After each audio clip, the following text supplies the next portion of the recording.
Welcome to Unbiased Recovery, sponsored by Meta Addiction Treatment. I'm Ed LePage. I'm Casey Hurley. And this is Aristotle Nikolaou, back for round trace. Part 3. Hopefully we can get this finished tonight. Well, you take so long to tell a fucking story. Yeah. I don't know. We were talking about this earlier. As soon as I start speaking... Wait, what were you saying? Exactly. Ed will jump in or you'll jump in with some stupid, sauce man, sauce boss, some stupid comment, and I can't even... So does the James River run through your veins? Just like that.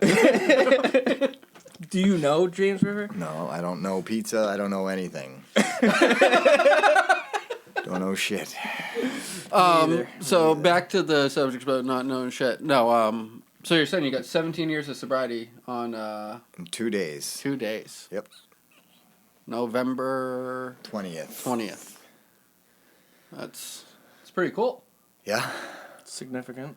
So, like... I'm an old timer. Am I almost an old timer? I don't know. When did you become an old timer? Didn't we discuss this with someone? No, I don't know. Me. Who was I talking? I was talking about that with someone. I don't know.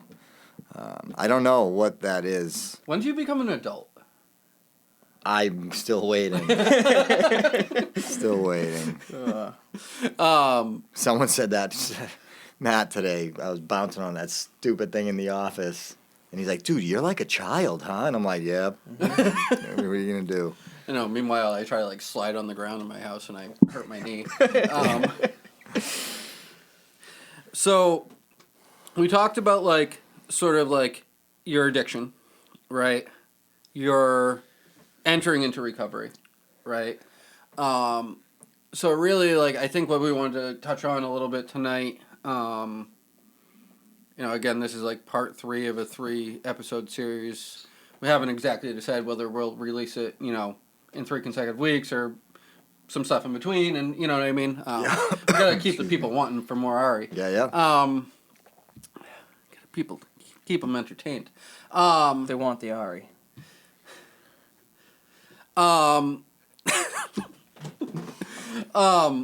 But seriously, so I think one of the big things for me anyways in getting into recovery, right, was not knowing what certain things were going to be like, right?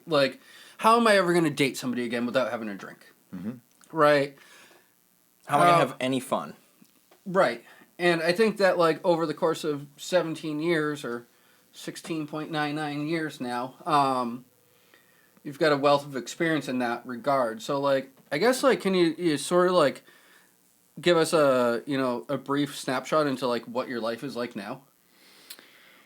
Yeah, I mean, I'm married with 3 children, which you know that. Mm-hmm. Did you know that? Yes. Yeah, I know. He mows your lawn. Not anymore. And, yeah, I mean, it's, honestly,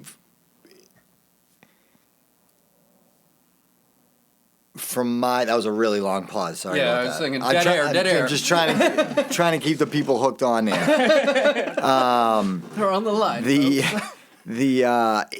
My life looks somewhat how I always wanted it to look. Yeah. From, those days when I spoke about earlier a couple weeks ago about the darkness and seeing the kids and people smiling and having real joy in their life. My life looks like that now. Yeah. My wife, amazing woman, it's our 15-year anniversary in December. I have 3 amazing young boys, and my family brings me all the joy that I need. Yeah. And Casey does too, also. When he's mowing the lawn. When he's wearing his jean shorts and mowing the lawn. Yeah. Little cold for the jean shorts tonight. Yeah, I know. But honestly, I have under these. I have my 2 dogs, my Doberman and my Ridgeback, and I have what I wanted. Yeah. And I still... Is a Ridgeback a type of car too? Rhodesian Ridgeback. No, it's not a vehicle. I think it is. No, that's an Outback. Isn't it a Honda Ridgeback? Ridgeline. Oh, there we go. Thank you. There we go. Sorry. See, every time I get going on a story, they cut in with some stupid bullshit, but it's cool. You guys That's what we do here. I know. Yeah, I know. I that's love what it. makes it fun. Banter. Yeah. I mean, I still try and stay spiritually fit. Yeah. I still practice, try to practice the steps to the best of my ability. Life just looks different and busy, and with Meta, and then with the restaurant and the kids and sports and the wife, and just trying to be a good husband, which I don't know if my wife's going to be watching or not. If she isn't watching, I'm the best goddamn husband out there. If she's watching, honey, I'm sorry. I'm working on it. I'm trying harder. But honestly, I mean, it's it's fulfilling. Yeah. So how do you? Sorry. No. But like,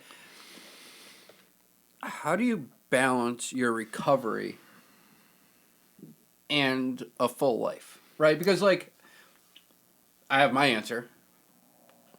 Casey's developing his answer. I was gonna ask the same thing. It's like, how do you incorporate that when you're so busy? Like, what do you? Is there a daily thing that you still try to do, or?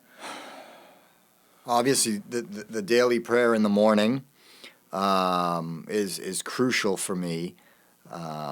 Getting that extra, trying to get that quiet time. When the boys are downstairs getting ready for school, and my wife's downstairs, and I'm in the shower, and then getting out and getting ready. Excuse me. I try and set that time aside for prayer.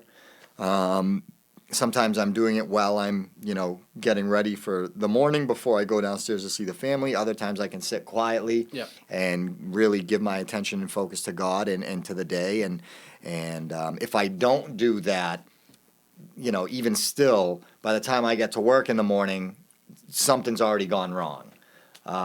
So I really need that morning focus and prayer and quiet time.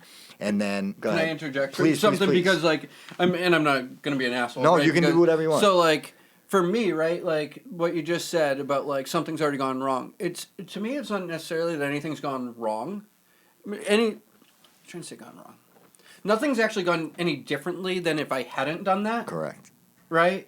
I think that's a misconception that a lot of people get around prayer and meditation. 100%. More of Is your that, like- reaction to it. Well, exactly, Yes. right? It doesn't Yes. change the external world. No, I just see it differently. It changes because, my internal yeah, self. It because sets my tone for the day. right. Yeah. And if I don't do that, then it's me that sees everything as fucking up around. Yeah, I see everything as wrong versus like everything as like just being how it is. Oh, absolutely. And I know my wife can definitely notice it, and she has over the years. And to a certain extent, my kids even.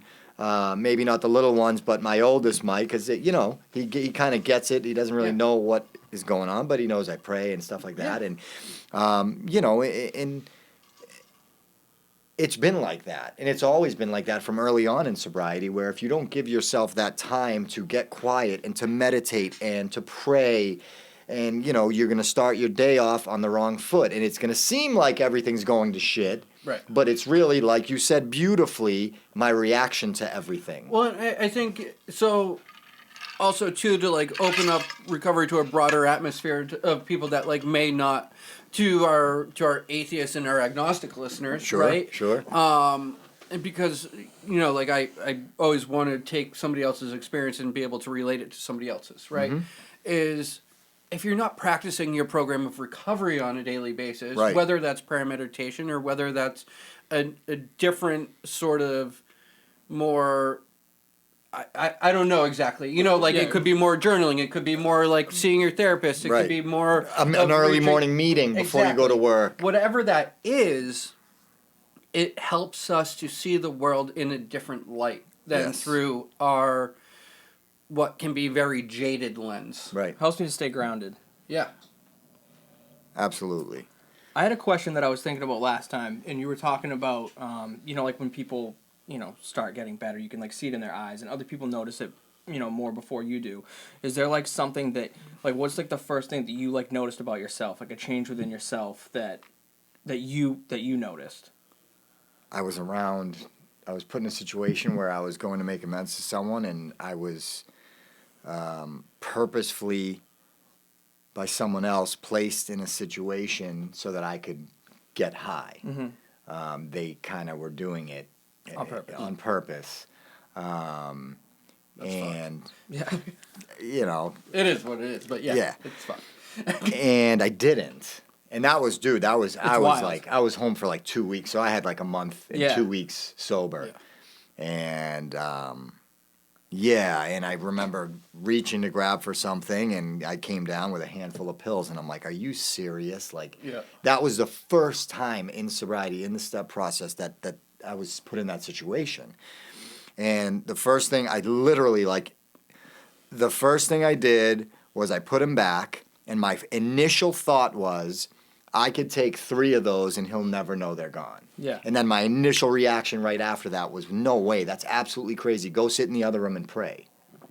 And these were not like of my own. Well, it sort of says, right, in the Big Book of Alcoholics Anonymous that we will intuitively know how to handle situations that used to baffle us. Right. And that seems to be what happened. There, Recoiled as if from a hot flame. Yes. You know what I mean? Yeah. And I went into the other room and I sat down and I prayed, and I don't know what I prayed and what I said, and then I went back in the other room and I continued doing what I was doing. I think we were shooting like the BB gun or something. The other person had left, and I was fine. Yeah. And then I went upstairs and I had lunch with these people that I was supposed to have lunch with the whole time. Yeah. And I was like, I left that house floating. I was like, that is the one thing that I always wanted to see if it was true. Like, that was the one thing that after that happened, I was like, this is, You're like, holy shit, this it is works. real. Well, Yeah. because This that's shit the is thing, real. right? It's like, I think I can speak for the 3 of us anyways, right? Because I've talked to you guys enough to know this, that like part of the attraction of AA to me was the idea that like I could, if practicing the program of AA, I could go anywhere any free man may go, right? Exactly. And I remember having a different experience, but fairly similar of like, I was in a fraternity in college, and I went to like a get together that was like in the afternoon when I was 8 months sober. I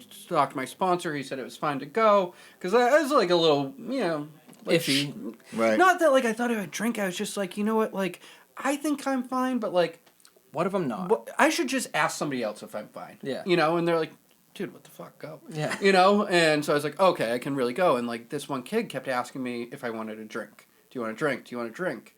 And it wasn't the time nor the place to explain to him that like I'm in recovery now. Right. I practice a program of recovery. Yeah. That's just Program not of me, action. right?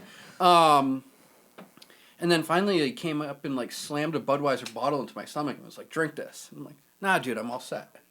And they just like looked at me strangely. And I was like, I just like smiled and kept walking. Yeah. And like, I was like, huh. Like, none of the times when it was being offered to me did I want it. Right. And like, he was like my drinking buddy. Like, we'd go, He was probably very confused. Yes. Like, what happened to Ed? And where is he? If we bring him back now? Because this is shit. Yeah, I mean, it's I think the longer you're in this too, and Ed, you've been in this for a long time as well. Your life changes. Yep. The way you are able to dedicate your life to certain things in the process or growing spiritually changes because you have a family or you may meet someone or new job situations. We're always constantly having these different changes, and to kind of touch back on the balance there. Yeah. There was times where I used to think, well, as long as I, stay focused on what I need to do on a daily basis to grow spiritually, everything will balance itself out. It's a little different when you throw some kids in the mix and a wife and soccer's there and here and companies and, you know what I mean? Yeah. So it's... when you have a full life. Yeah, I mean, I can always pray. Yep.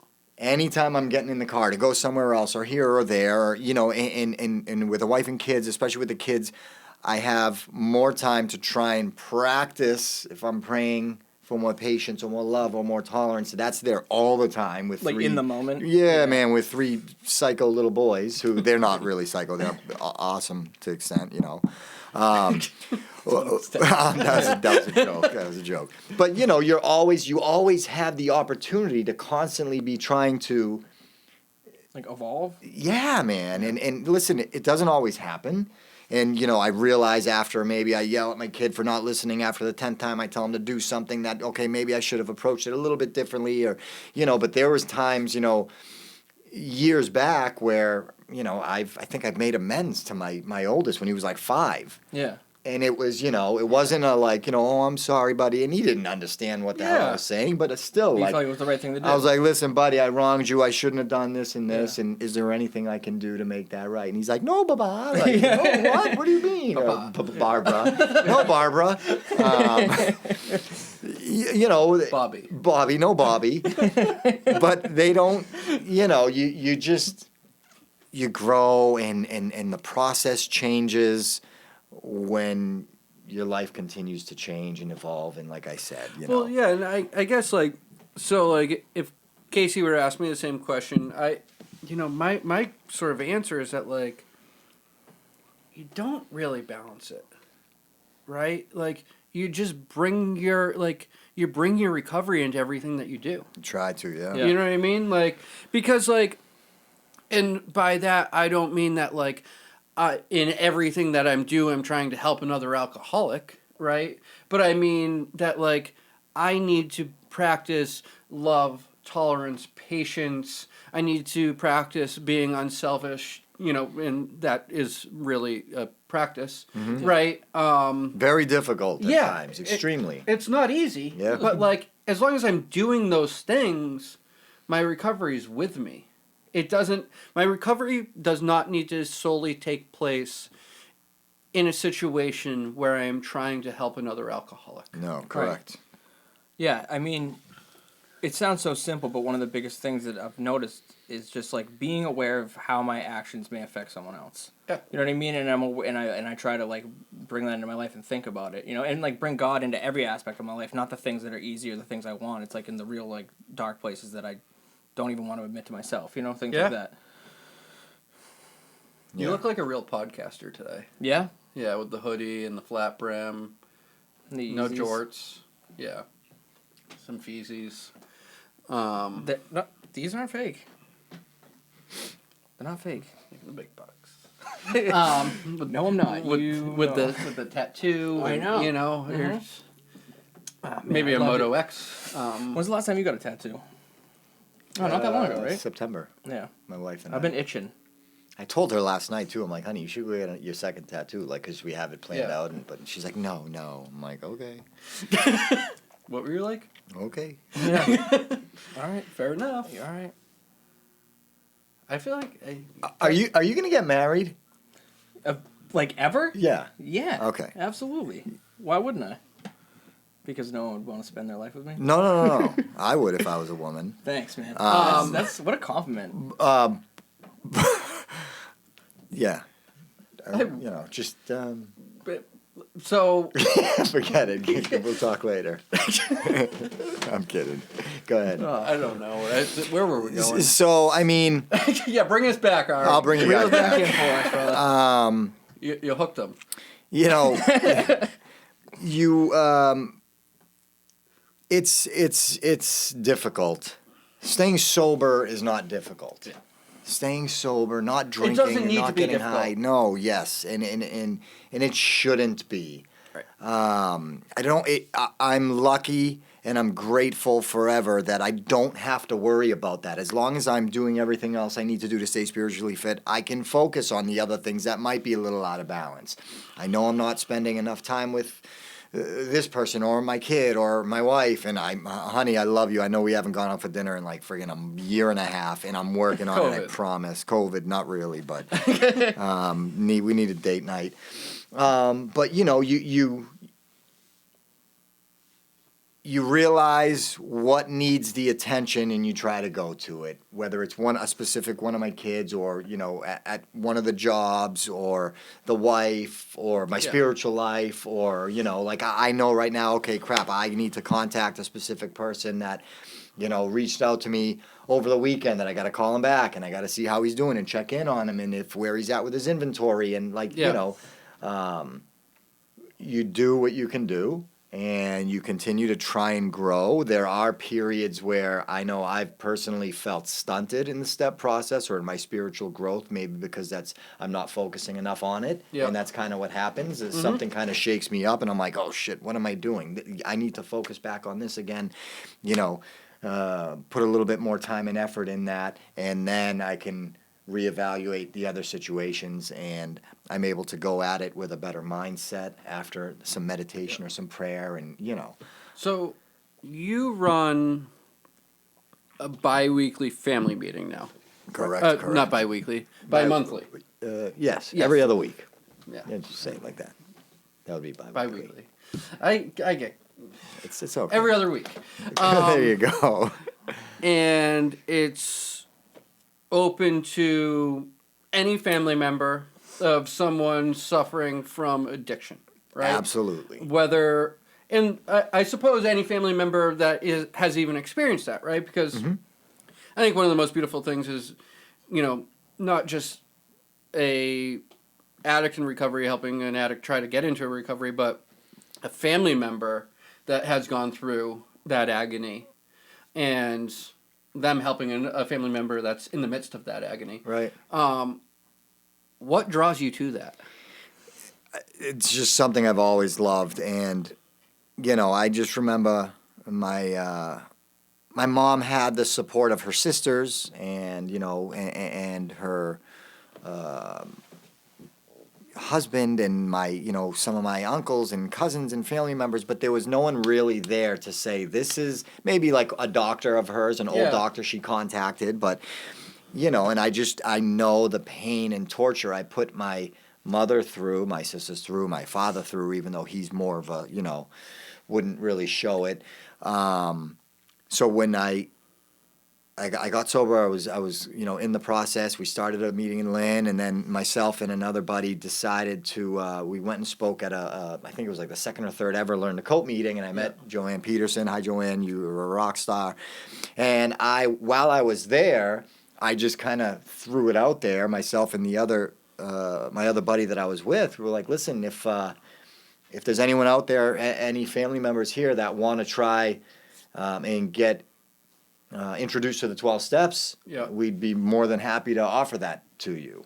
And a couple people approached us after the meeting, 4 or 5 of them, and we set up a time down on the South Shore. It was every Friday night, and we would drive down there and just have a little support meeting with them and ask them, talk about the book a little bit, talked about them individually so they can realize. And I used to say it, I said, listen, this isn't about your kid right now. I don't care about your kid. I obviously I cared about your kid. No, but that's not what that's about. No, this is for you to get something out of this. Right. To For try you to and heal. to heal, to recover from what your loved one has put you through. Right. And this is how I can help you with that. If you'd like to do it, I'd be more than happy to. And they were all on board, and we started this great little group, and we took them through the book, and they wrote inventory and did a 5th step, 6th, 7th. Some of them made some amends, some didn't, and so I always had a love for being able to offer that to family members, because it's just seeing so many and knowing my family, how I hurt them, and how horribly my addiction impacted their life. And not just like them, but their husbands, their kids, that their ripple effect. Oh my goodness, ridiculous. dude. And I never saw that. When I was in the active addiction, it was I'm only hurting myself. I'm only hurting myself. Yeah. Because you're just so close-minded and just in that insanity that you don't realize it, but everybody in my family, extended family, it affected. So It affects people you wouldn't even think of. It affects absolutely. people that don't even know about your addiction. Yeah, You know what my I mean? mom's coworkers and stuff. If like something happens and she gets a call and then she has to She's leave, not there, they're working. and they're working, and Absolutely. they're like, you know what I mean? And then that affects their family if they're having to cover Right, shifts, exactly. and it's. And it's not to blame the addict, but it's just that's what happens. Well, Yeah. they're so like traumatized, and we start to get better, and they have nothing They that's do really, not. you know what I mean? Yep. That's really Yep. helping them. So- They're still I lagging think behind. that it's a really admirable sort of thing to take up, in my mind anyways, where it's really like, I know addicts and alcoholics and mental health in general is a rather underserved population, but like family members that are experiencing addiction or severe mental health, right, within their family, really like the programs and the coping skills and just support for them is not there. It's limited. Right. You know, it's very limited. There are some really great organizations out there, and you mentioned one, Learn to Cope. There's Family Restored. There's a number of organizations out there, but nonetheless, it's an underserved population. of Yeah. people. And I mean, when we, back in the number 16 day, when we started that family meeting, it grew to something that was beautiful. And I think, we can do that. And I'm going to do that again with Meta and just put it out there for everybody again. It's not just for possible, clients that are at our facility, but it's for everybody. Anybody affected. Yeah, man. Yeah. And, I just wish that it wasn't on a Zoom and it was in person. Yeah. But, It'll happen. I mean, I remember the first time you met my mom, or the first time I really met you in person.